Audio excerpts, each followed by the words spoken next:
think that the workshop was actually useful to me because I actually progressed from what I used to be. The kind of teacher that I used to be is quite different from the teacher that I am today.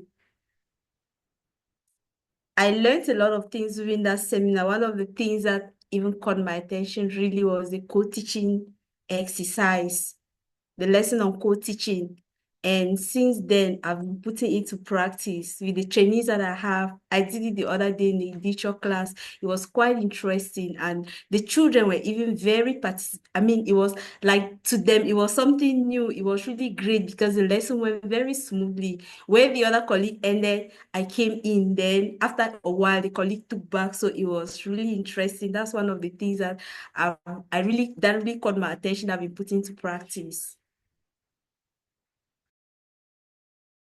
Was very, very important to me and very timely because over the years, we have been training trainers or training trainees, I beg your pardon, without any training. By the time we leave school and we start teaching, we just start acquiring our own little knowledge and experiences, and we are working with it. And then they start sending us trainees from ENS. Then we start working with them. We use our own intuitions, we use our own little knowledge from other teachers, and we move. But now, the training has given us a direction on what we are doing with our trainees. When they come, we know how to receive them. We know how to make them comfortable. We know what we are transmitting to them, and how to cope with the different trainees we have. Training was like a giant step to me. So immediately my student teachers came this year. I started from day one, from the welcome phase to the interactions to the observation phase to the teaching where they are now. It was a huge relief for both the student teachers and myself. I can assure you that before I had never taken part in such an important workshop on how to monitor student teachers. So it was very, very important to me. I learned how to work together with my trainees without hurting them or causing them stress, frustration. I learned how to collaborate with them before, during, and after their lesson. That's after their lesson, we talk about post-teaching conference. That is it, about how to carry out post-teaching conference. Post-teaching conference, that is even at the end. That's at the end. Before that, we were also trained on co-teaching. And that was very new to me. Before, I did not know about co-teaching. Yes, if I agreed to talk about that workshop, it means it is because it was very important to me. If it had not been important to me, I would not have accepted to talk about it. It was exceptional. So I learned many things, and I can still remember because I'm putting them into practice. The workshop was very valuable for me because at that time I was just a few months old in my new position as a teacher trainer. It was very valuable because I got to learn the roles of a mentor. At first, I thought that being a teacher trainer was only just going to observe the teacher and then criticize and leave. But in that workshop, I got to understand that a teacher trainer is a supporter, a role model, a friend, a colleague, and collaborator. That we should work hand in hand. Yeah, it's not like I am above or I'm a boss to a teacher that I'm going to observe in class. So at least it has changed my perspective of looking at the perspective of teacher trainer being a boss of a teacher. That is what I took home from that workshop. That it was a worthwhile session. It helped me to be able to mentor my trainee.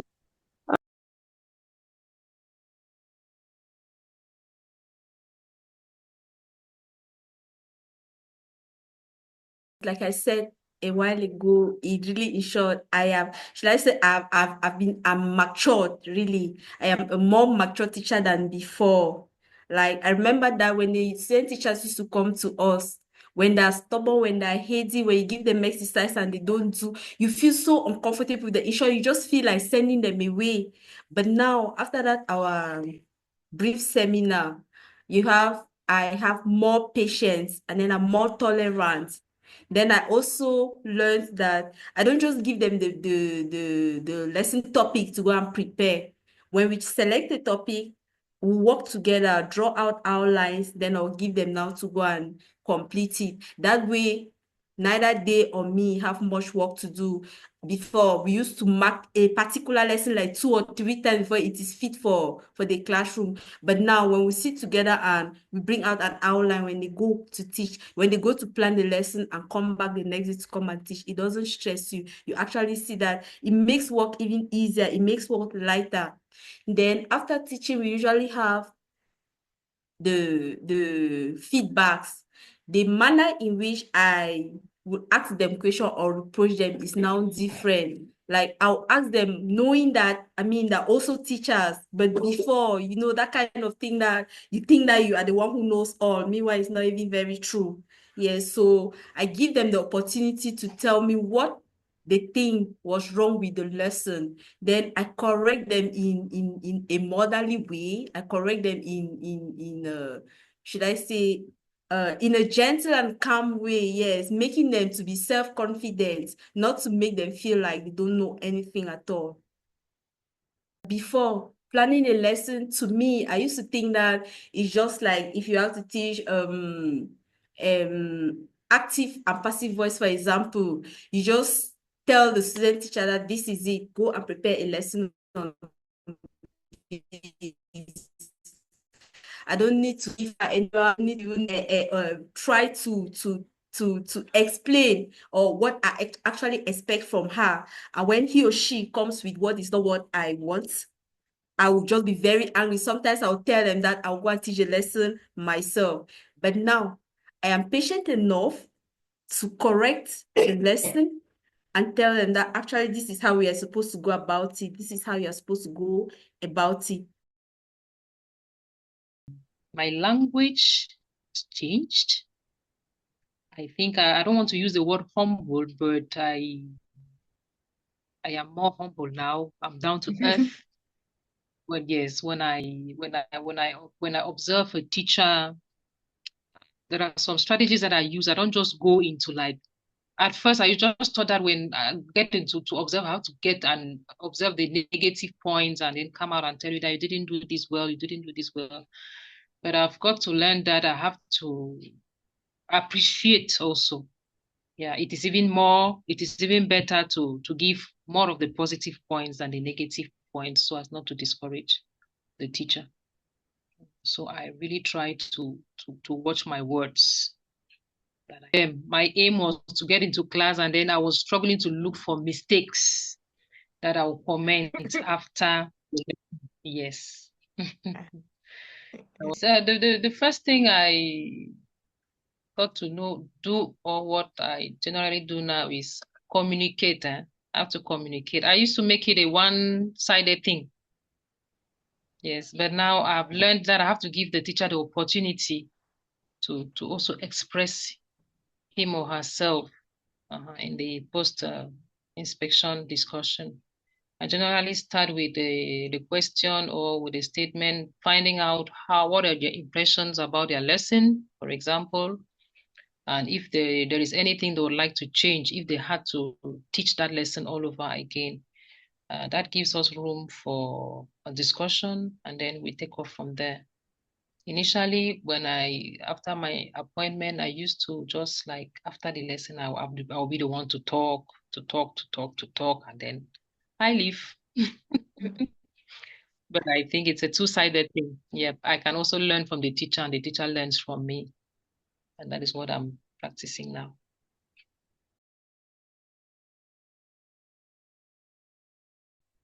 Firstly, when the students came, it was just but normal for me to know that they are my subordinates and I was the master.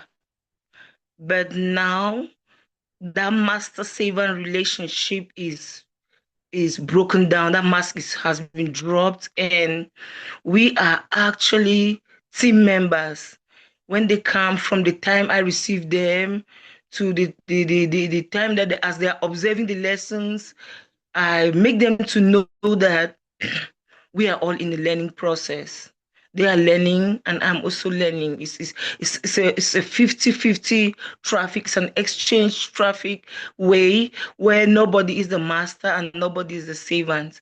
And they feel more comfortable. And I also feel more fulfilled, easily learning from them and easily teaching them.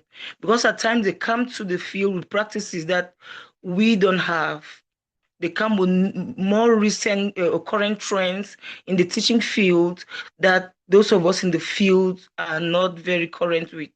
So when you open up to them, as I learned from the seminar, and make them feel at home and make them know their worth and that they have something to offer, not just to receive, we start working from that price plan, and the learners are easily uh, imbibe into the situation, and they can easily get into the teaching, and they easily tell you, madam, we think this is what should be done instead of this. And they easily learn to, when you tell them, I think this one is prioritized over the other, or this teaching method or this strategy, they easily understand why you are saying so.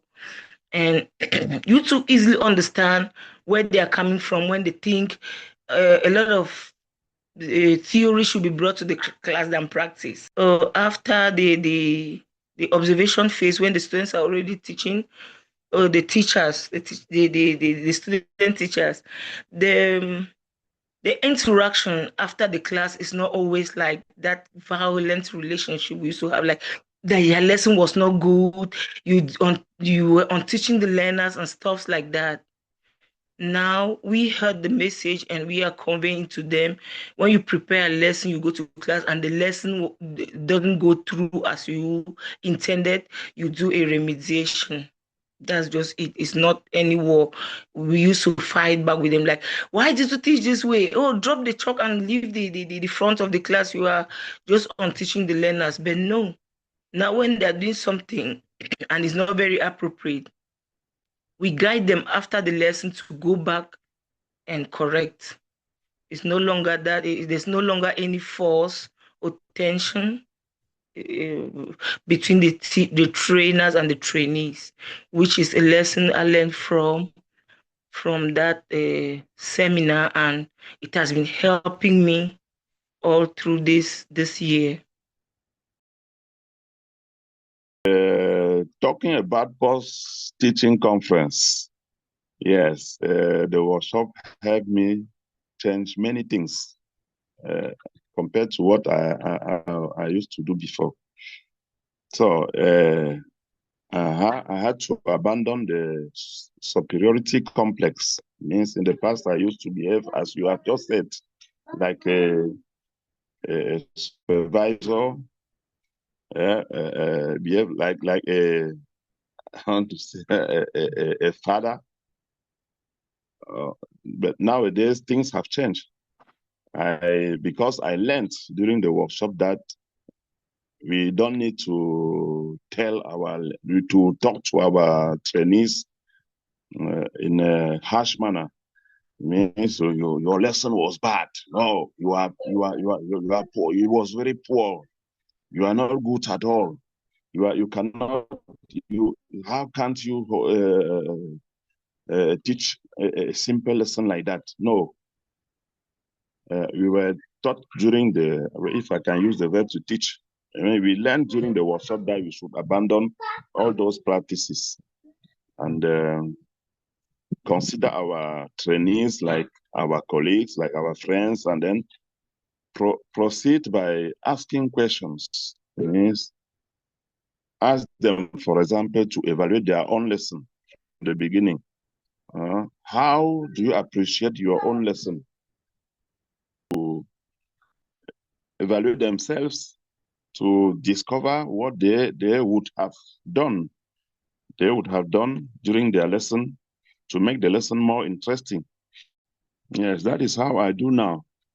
And it is thanks to the workshop we had. Mentoring strategies that I used was is the questioning technique, the conversation and questioning technique. That is what I have really looked on, because before each session that we have, we try to have a conversation on which topic or on which theme we have to look at, and then we try to bring out questions that we'll be answering during the classroom session itself. So this is one of the fundamental, let me say, strategies that I use during this, let's say, this past months that I've had a young intern. So we have the conversational approach. I discuss with her. We talk about what should we do this as a collaboration. I do not want to maybe impose or change her manner of dispensing knowledge. I always want to just be like a mentor, not really changing maybe her lesson plan or her themes.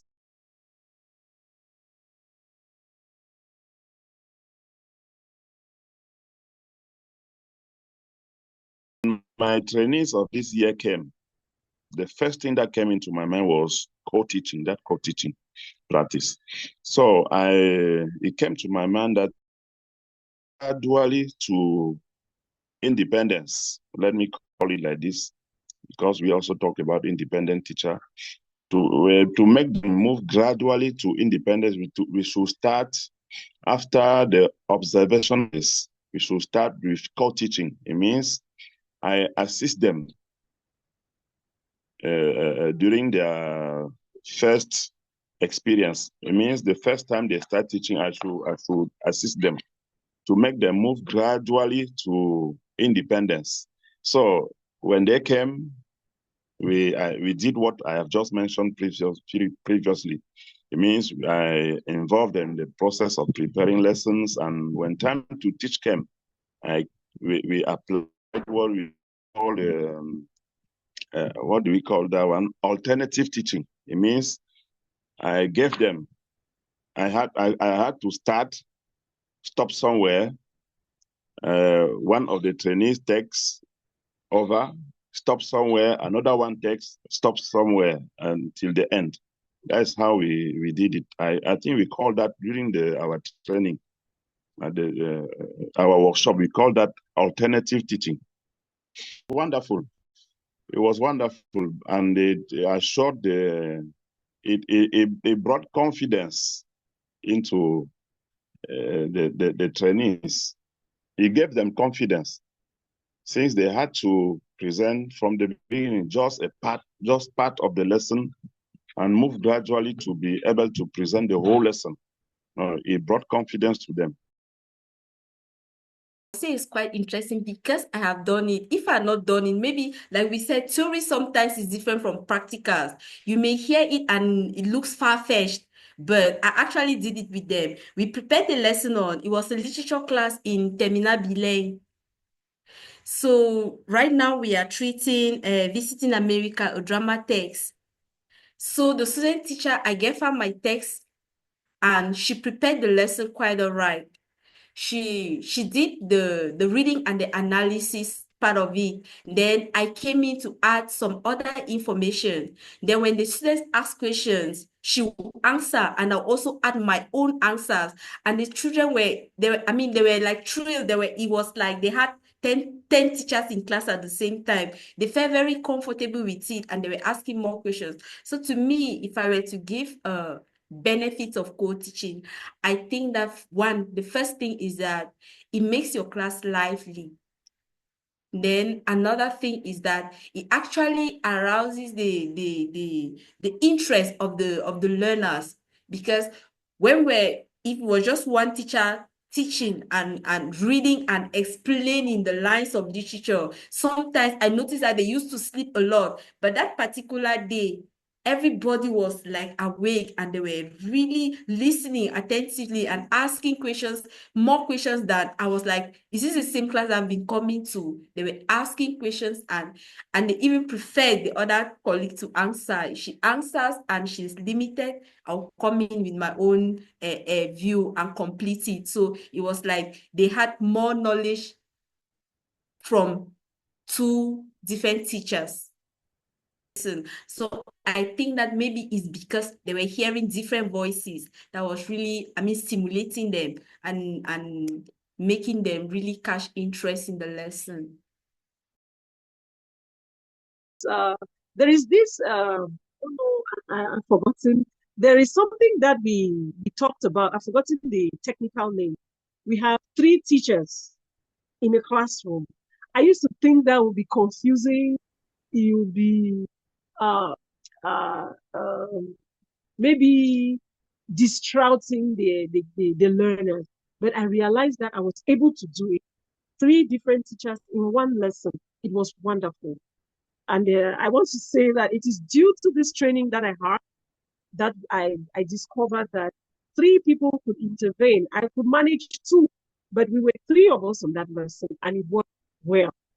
So I want to say that it is thanks to the training that I had that I was able to carry out that practice, to be able to help the teachers and tell them that, no, it can be done.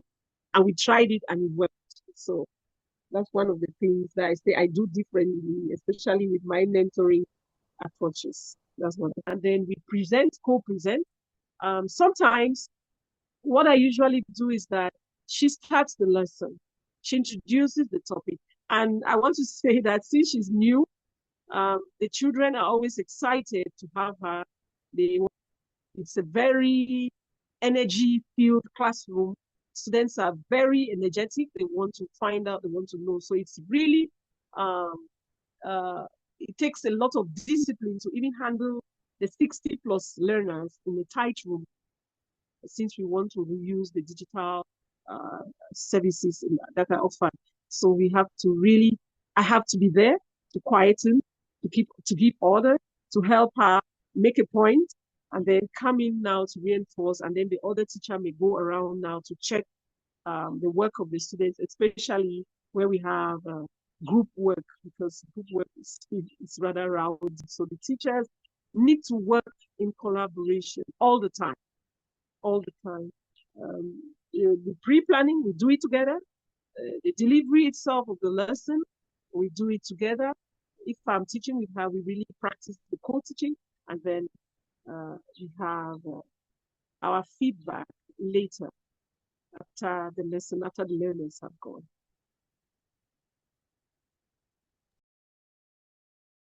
The things I tried immediately after the seminar, I did co-planning and co-teaching with a colleague, and I enjoyed it every step of the way. What crushed that activity was the time barrier. I have 12 periods in the week, and she had 12, and our days are quite different. So I come to school Monday, Tuesdays, Wednesdays, and she comes Wednesdays, Thursday, Friday, and the Wednesday periods are like, they don't meet. So we had to kill that practice, but it was one of the most enjoyable practices I ever had, co-planning and co-teaching. There will be times that she's just in front of the class and explaining something, and I'm just moving around and checking students implement it. And when I'm in front of the class trying to explain, she'll be maybe writing something on the board. And the class was so peaceful. We did not even have this pressure of a large class size. I did one of my colleagues, and I think the experience is wonderful. If we can implement co-planning and co-teaching here, it will be wonderful for Cameroonian teachers to beat the challenge of large classroom sizes, and also to have a check on classroom management. It was a wonderful experience. But when my student teachers came, there were two of them. So I tried to make that practice between the two of them, but it has not yet worked well.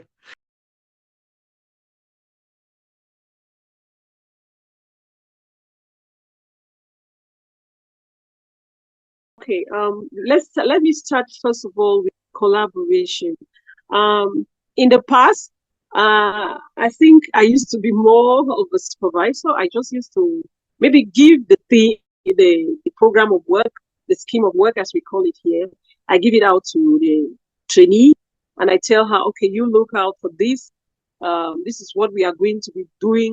It must be done following particular stipulations, or I will show them, or not really show, I just tell them that this is a lesson, you will draw it, and then I'll look at it later. Then before the lesson, we have time to discuss, and then she presents. Then after that, we have post discussion. But I think that what I've been able to do this time around is just offering support. In my previous experience, I really used to go a long way to help the trainee, maybe get the right idea, trying to enforce a point. But this time around, I'm a little bit liberal.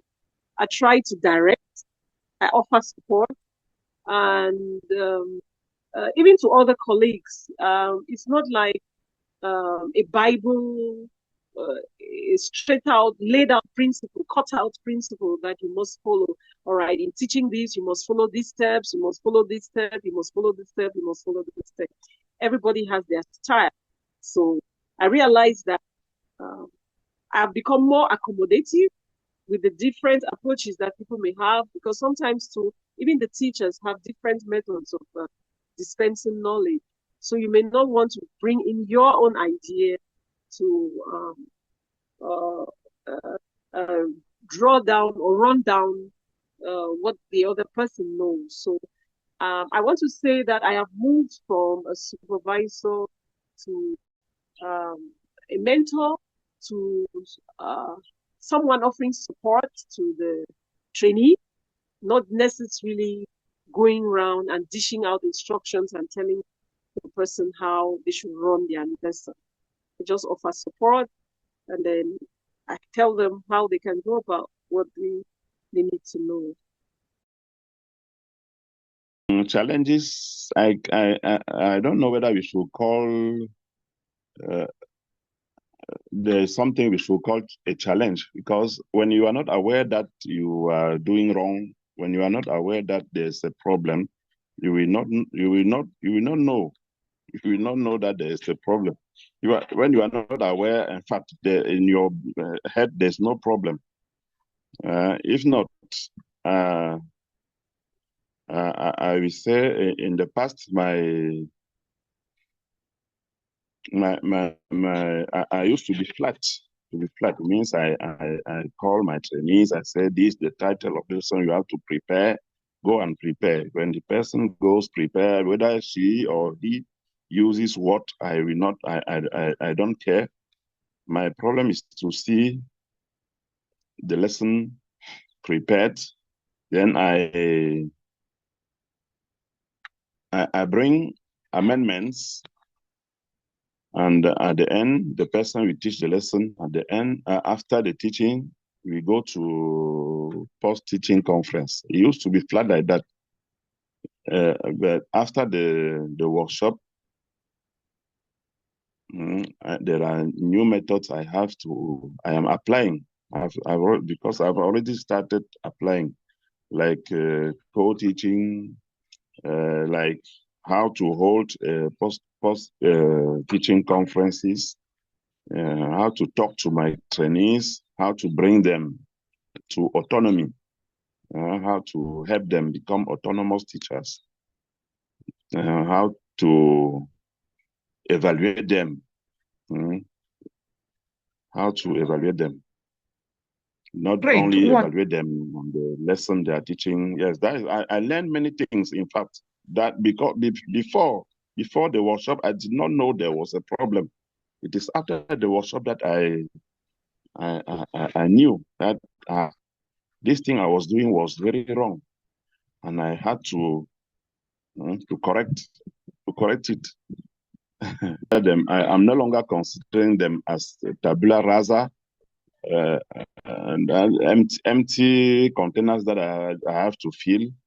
If I ask them questions, it's because I know that they have something to offer. That I'm no longer there like someone who is to bring everything.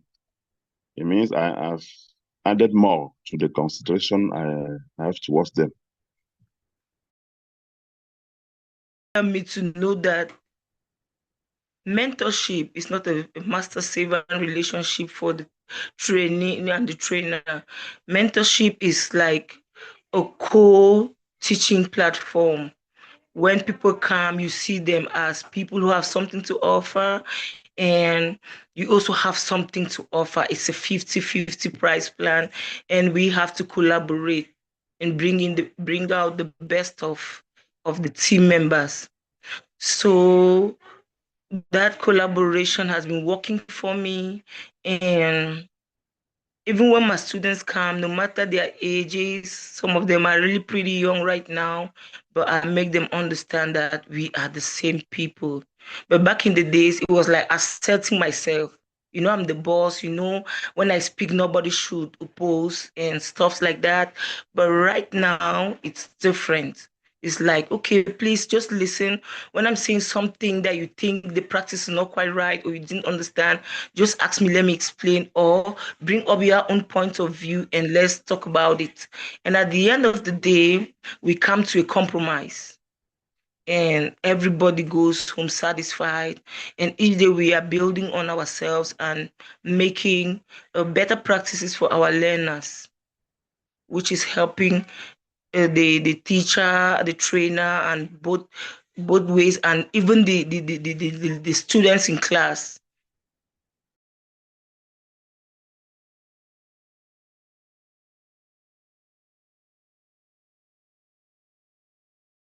Don't regret attending the seminar that I attended the last time, because it has remained in my mind. My notes, I'm keeping them very jealously, and I'm happy that I was able to even transmit those notes to another person, because to those student teachers, I explained it to them and told them that this is what I learned somewhere, and that as a teacher, normally you're not even supposed to be stagnant. A teacher is supposed to grow professionally. Yes, so these seminars, they help us to refresh our minds and to make us better teachers. So by this, I was equally encouraging them that if we have seminars here and there, if they hear about any English language seminar anywhere, it is their place to attend, because it will help them professionally. And such workshops have to be multiplied. They have to be frequent. If not, we will not grow. And I want to testify to that. It was that the workshop you are talking about today was very helpful. It was very important. If I had not taken part in it, I would still be doing wrong things. I will still be doing wrong things, and at times not because I know, but because I don't know. It is after through the workshop that I knew that things could be conducted differently. And talking about this co-teaching practice, I found it wonderful. Much about the workshop is still unapplied. It means there are many things that I learned during the workshop that I am still to apply, because the workshop was very rich. I have started applying some of it, I am still on my way. Yes. So what I can add is just to thank you for the opportunity. For cooperating teachers to equally have a knowledge of this seminar, because if I remember very well when the teacher trainer that I had before becoming a teacher, it was like a nightmare to me. So if they can go through this seminar, I'm very sure that they too will change. I mean, they will change for the better, like some of us have changed also, because I was also practicing exactly what I learned from my own cooperating teacher. She used to be, shall I use the word wild? She was really wild, and sometimes even mean, knowing that you're coming from school and now you really don't know anything. Because, for example, level threes are different from level fives. Level 3 students are like that still in some secondary school that I've never taught before. So they don't know those things. The theory that they give us is they get them in school at the time is not the same thing as what you come and meet in the field. So when you don't imagine a level 3 student coming for teaching practice and you expect him or her to actually be a teacher on maybe the first 2 weeks or 3 weeks of his or her training, unless you actually work hand in hand with that student teacher, like preparing the notes to the lessons together, like as we learned, then you expect something better from them. But to just throw them into the water like that and expect them to give you something good, it'll be difficult. For level 5, it is different, but level 3, it is really complicated. So if the other training teacher trainers can also receive this teaching, I'm very sure that they also will have an idea and they will know how to approach these students and to correct them without making them feel like they don't know anything at all. Seminar should go to every other teacher, whether it is a teacher trainer or not, because it helps a lot to build best practices.